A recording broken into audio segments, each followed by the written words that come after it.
Hi friends, कसे आहात? स्वागत आहे तुमचं किचन क्वीन वसुंधरामध्ये. थंडीचा सीझन आहे. सगळ्याच भाज्या ज्या आहेत त्या मुबलक प्रमाणात अवेलेबल आहेत. बऱ्याचशा भाज्या ज्या असतात त्या सीझनल असतात, ज्या त्या सीझनमध्येच त्या फ्रेश अशा अवेलेबल असतात. तर अशा भाज्यांपैकी एक भाजी म्हणजे पावटा. तर ओला पावटा हा आपल्याला फक्त थंडीच्या दिवसात मिळतो. तर या पावट्यापासून आपण रस्सा भाजी किंवा सुकी भाजी ही नेहमीच बनवत असतो. तर आज आपण हा ओला पावटा वापरून भात बनवणार आहोत. तर असा हा ओला पावटा वापरून जो काही आपण मसाले भात बनवणार आहोत, तो भात कसा बनवायचा हे जाणून घेण्यासाठी व्हिडिओ आहे तो शेवटपर्यंत पहा आणि चॅनलवर नवीन असाल तर चॅनलला सबस्क्राईब करा.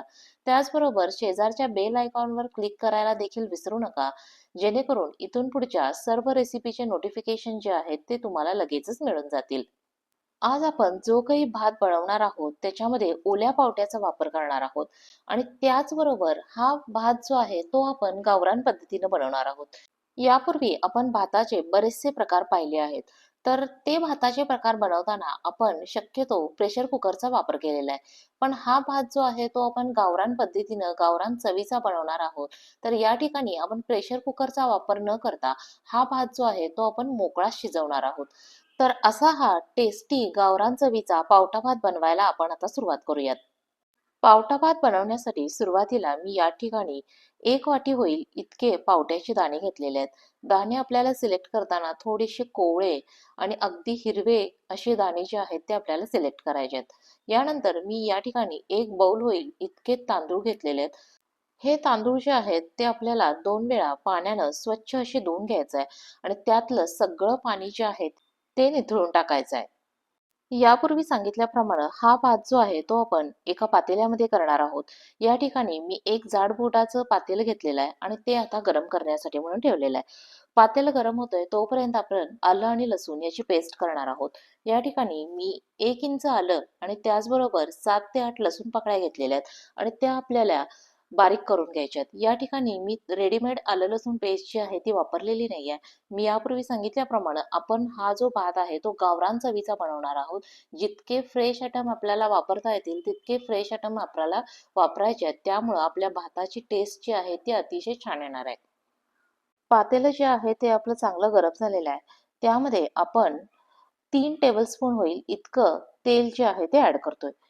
तेल जे आहे ते गरम झालेलं आहे. तेल गरम झाल्यानंतर आपल्याला यामध्ये खडे मसाले ऍड करायचे आहेत. या ठिकाणी मी तमालपत्र, काळी मिरी, लवंग, स्टारफूल, दालचिनी आणि जिरे हे खडे मसाले घेतलेले आहेत आणि हे खडे मसाले आपल्याला तेलामध्ये ऍड करून घ्यायचे आहेत. खडे मसाले तेलात ऍड केल्यानंतर आपल्याला मसाल्यांचा छान असा सुगंध येणार आहे. 2 ते 3 मिनिटासाठी छान मसाले जे आहेत ते आपण तेलामध्ये परतून घेणार आहोत. मसाल्यांचा छान सुगंध यायला सुरुवात झालेली आहे. तेलामध्ये मसाले परतून झालेले आहेत. यानंतर आपल्याला यामध्ये एक 12 ते 15 कढीपत्त्याची पानं वापरायची आहेत. कढीपत्ता देखील घेताना आपण छान असा सुवासिक कढीपत्ता घेतलेला आहे. गॅसची फ्लेम जी आहे ती मीडियम ठेवलेली आहे. कढीपत्ता देखील मी तेलाबरोबर छान असा परतून घेतलेला आहे. त्यानंतर आपल्याला आपण जी काही आलं आणि लसणाची पेस्ट तयार करून घेतली होती, तर ती पेस्ट देखील आपल्याला तेलामध्ये ऍड करायची आणि ती तेलाबरोबर छान अशी भाजून घ्यायची आहे. लसणाचा, आल्याचा छान असा सुगंध यायला लागलेला आहे. आता आपण यामध्ये चवीसाठी म्हणून हिरवी मिरची घालणार आहोत. या ठिकाणी मी 3 हिरव्या मिरच्या घेतलेल्या आहेत. त्या थोड्याशा मोठ्या आकारात कट करून घेतलेल्या आहेत आणि त्या देखील तेलामध्ये ऍड केलेल्या आहेत. मिरची देखील या सगळ्याबरोबर आपण थोडीशी परतून घेऊया. मिरची वापरताना मी खूप तिखट अशी घेतलेली नाहीये. तर आपली रेग्युलर मिरची आहे ती मिरची मी वापरलेली आहे. यानंतर या ठिकाणी मी 2 मोठे कांदे जे आहेत ते उभे कट करून घेतलेले होते आणि हा आता उभा चिरलेला कांदा आपण या तेलामध्ये मिक्स करूया आणि कांदा जो आहे तो आपल्याला ट्रान्सपरंट होईपर्यंत असा मीडियम फ्लेमवर भाजून घ्यायचा आहे. कांदा भाजण्यासाठी आपल्याला थोडासा वेळ लागणार आहे. या ठिकाणी तुम्ही ही जी काही फोडणी आहे ती पाहू शकता. या फोडणीचा छान असा सुगंध यायला लागलेला आहे. अर्थातच आपला भात जो आहे तो अतिशय टेस्टी असा बनणार आहे. बऱ्याच वेळेला सतत आपल्याला भाजी चपाती, भाजी भाकरी असं खाऊन खाऊन कंटाळा येतो. तर यावेळी असा हा पावटा भात जो आहे तो एक चांगला ऑप्शन असू शकतो. या ठिकाणी आता कांदा जो आहे तो आपला जवळजवळ 70% होईल इतका छान भाजून झालेला आहे. यानंतर आपल्याला यामध्ये टोमॅटो ऍड करायचा आहे. 2 टोमॅटो जे आहेत ते मी उभे कट करून घेतलेले आहेत आणि त्यातल्या बिया ज्या आहेत त्या काढून टाकलेल्या आहेत. आणि आता या फोडणीमध्ये मी टोमॅटो देखील ऍड केलेला आहे. टोमॅटो आपल्याला मीडियम फ्लेमवर एक 3 ते 4 मिनिटासाठी छान असा परतून घ्यायचा आहे. त्यातला थोडासा कच्चेपणा जो आहे तो निघून जाईल आणि टोमॅटोचा देखील एक छान फ्लेवर भातामध्ये ॲड होईल. भात बनवण्यासाठी जे काही आपण भांडं वापरणार आहोत, ते आपल्याला जाडबुडाचं भांडं वापरायचं आहे. जाडबुडाचं भांडं वापरल्यामुळं आपली फोडणी त्याचबरोबर भात शिजताना अजिबात करपला जाणार नाही किंवा खाली चिकटला जाणार नाही. ही फोडणी जी आहे ती आपली तयार झालेली आहे. आता आपल्याला यामध्ये स्वच्छ धुवून घेतलेला पावटा जो आहे तो ॲड करायचा आहे. पावटा देखील या सगळ्याबरोबर मीडियम फ्लेमवर एक 3 ते 4 मिनिटं आपण परतून घेऊया. पावट्याचा देखील कच्चेपणा जो आहे तो निघून जाईल. कोणतीही भाजी सिलेक्ट करताना शक्यतो आपण कोवळी भाजी जी असते ती सिलेक्ट करायची, म्हणजे त्याची नैसर्गिक चव जी आहे ती आपल्याला चाखायला मिळते. आता ही सगळी फोडणी तयार होत असताना बाजूलाच मी पाणी जे आहे ते गरम करायला ठेवलेलं आहे. भात बनवण्यासाठी आपण गरम पाणी वापरणार आहोत. त्यासाठी मी पाणी गरम करायला ठेवलेलं आहे. ज्या वाटीनं आपण तांदूळ घेतले होते त्याच वाटीनं 2 वाटी होईल इतके पाणी जे आहे ते मी गरम करायला ठेवलेलं आहे. आपला पावटा देखील छान असा परतून झालेला आहे. आता आपण यामध्ये धुवून निथळून घेतलेला तांदूळ जो आहे तो ऍड करतोय. तांदूळ देखील या सगळ्याबरोबर आपल्याला मीडियम फ्लेमवर एक 2 ते 3 मिनिटासाठी थोडासा असा भाजल्यासारखा करायचा आहे. खूप तांदूळ आपण भाजत नाहीये. मसाले भात बनवण्यासाठी आपण तांदूळ जो असतो तो थोडासा जास्त भाजून घेतो. पण या ठिकाणी आपण हा भात बनवताना आपल्याला तांदूळ खूप भाजायचा नाहीये. तांदूळ खूप भाजला तर आपला भात जो आहे तो मोकळा मोकळा होतो, सुट्टा होतो आणि तांदूळ थोडासा कमी भाजला असेल तर आपला भात जो आहे तो मऊ होण्यासाठी म्हणून मदत होते. सुरुवातीला आपण तेलामध्ये सगळे खडे मसाले ऍड केलेले होते, पण जिरे ऍड केले नव्हते. आता मी यामध्ये जिरे ऍड केलेले आहेत आणि हे सगळं आपण 2 ते 3 मिनिटासाठी छान असं भाजून घेतलेलं आहे.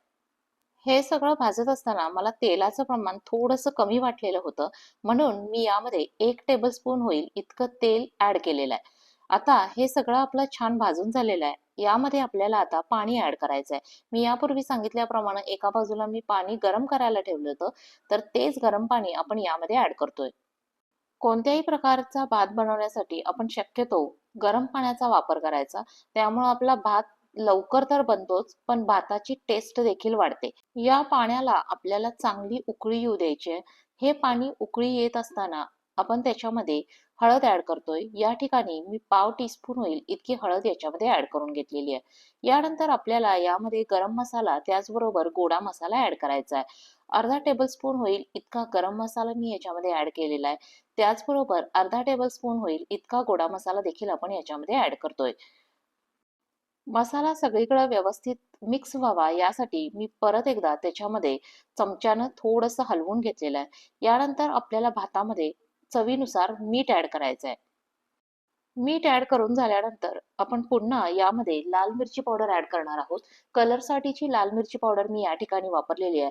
आपण सुरुवातीला यामध्ये हिरवी मिरची वापरलेली आहे, त्याचबरोबर मसाले वापरलेले आहेत. तर त्याचं प्रमाण लक्षात घेऊन आपल्याला लाल मिरची पावडर जी आहे ती ऍड करायची आहे. यानंतर मी हे सगळं मिश्रण जे आहे ते छान असं मिक्स करून घेतलेलं आहे. मिक्स करून घेतलं नाही तर ते एकाच ठिकाणी राहण्याची शक्यता असते. म्हणून थोडंसं हलक्या हाताने मिक्स करायचं. भाताची शीतं जी आहेत ती आपली मोडता कामा नयेत. या सगळ्याला हळूहळू छान उकळी जी आहे ती यायला लागलेली आहे. आता आपण यामध्ये बारीक चिरलेली कोथिंबीर त्याचबरोबर खोवलेला नारळ जो आहे, खोवलेला ओला नारळ तो आपण ऍड करणार आहोत. खोवलेला ओला नारळ घातल्यामुळं भात जो आहे तो आपला मऊ होण्यासाठी मदत होती आणि नारळाचं दूध देखील त्या भाताबरोबर थोडंसं असं शिजलं जातं. त्यामुळं भाताची टेस्ट जी आहे ती वाढते. नारळ घातल्यानंतर तो देखील या सगळ्याबरोबर छान असा मिक्स करून घेतलाय आणि आता आपल्याला यावर प्लेट ठेवायची आहे. प्लेट ठेवून आपल्याला भात छान असा शिजवून घ्यायचा आहे. प्लेटवर मी पुन्हा एकदा थोडंसं पाणी ठेवणार आहे. जर आपल्या भाताला पाणी घालावं लागलं, सुरुवातीला आपण 2 वाट्या होईल इतकं पाणी घातलेलं आहे. तेवढ्या पाण्यामध्ये जर आपला भात शिजला गेला नाही, तर आपल्याला पुन्हा पाणी ॲड करावं लागणार आहे. तर यासाठी हे पाणी मी प्लेटवर ठेवलेलं आहे. भात शिजताना प्लेटवरचं पाणी आपोआप गरम होईल. त्याचबरोबर त्या प्लेटवरच्या पाण्याची वाफ होऊन ती वाफ जी आहे ती भात शिजण्यासाठी म्हणून मदत करेल. यासाठी मी प्लेटवर पाणी ठेवलं होतं. थोड्या वेळानंतर मी प्लेट बाजूला केलेली आहे आणि पुन्हा एकदा भात हलवून घेतलेला आहे. भात थोडासा आपल्याला चेक करायचा, भात किती शिजलेला आहे, त्याला पाण्याची आवश्यकता आहे की नाही. या ठिकाणी मी चेक केलं तर अजून भात शिजण्यासाठी मला थोडासा वेळ लागणार होता. त्याचबरोबर भात जो आहे तो आहे त्या पाण्यात शिजणार नाहीये, त्यामुळं मी पुन्हा थोडंसं पाणी त्याच्यामध्ये ऍड केलेलं आहे आणि प्लेट आहे तशी त्याच्यावर ठेवलेली आहे. आणखी 5 ते 7 मिनिटासाठी हा भात जो आहे तो आपल्याला व्यवस्थित शिजू द्यायचा आहे. आता 5 ते 7 मिनिटं झाल्यानंतर आपल्याला अशा प्रकारे भात जो आहे तो तयार झालेला दिसतोय. पुन्हा एकदा मी तयार भात जो आहे तो चेक करतेय. चेक केल्यानंतर भात बऱ्यापैकी तयार झालेला आहे. मला थोडासा भात हा मऊ पाहिजे. त्यामुळं प्लेटवर असलेलं पाणी मी त्याच्यामध्ये ऍड केलंय आणि पुन्हा एकदा 5 मिनिटं शिजण्यासाठी प्लेट ठेवून भात पूर्णपणे झाकून दिलेला आहे. आणखी 5 मिनिटं मी छान भात व्यवस्थित असा शिजू दिलेला आहे. आपला भात जो आहे आता रेडी झाला असेल. आता गॅस जो आहे तो बंद केलेला आहे आणि आपल्याला आणखी 10 ते 15 मिनिटं ही प्लेट न हलवता आहे तसं आपल्याला भात ठेवायचा आहे. 15 मिनिटानंतर अशा प्रकारे भात आपला सर्व करण्यासाठी म्हणून रेडी झालेला आहे. आता हा भात मी प्लेटमध्ये सर्व करणार आहे. सर्व करताना मी वरून त्याच्यावर परत एकदा ओलं खोबरं आणि कोथिंबीर जी आहे स्प्रेड केलेलं आहे आणि साईडला त्याच्याबरोबर मी पावाची भजी घेतलेले होते. तर अशा प्रकारे आपला पावटा भात जो आहे तो खाण्यासाठी म्हणून रेडी झालेला आहे. तर ही होती आपली आजची ओल्या पावट्यापासून पावटा भात बनवण्याची रेसिपी. रेसिपी आवडली असेल तर व्हिडिओला लाईक करा, शेअर करा. चॅनलवर नवीन असाल तर चॅनलला सबस्क्राईब करा. या सीझनला तुम्ही देखील हा पावटा भात नक्की करून पहा आणि मला कमेंट करून सांगा की तुमचा पावटा भात कसा बनलेला आहे. तर अशी ही पावटा भात बनवण्याची रेसिपी शेवटपर्यंत पाहिल्याबद्दल धन्यवाद. लवकरच भेटूया नवीन रेसिपीसह. तोपर्यंत बाय बाय.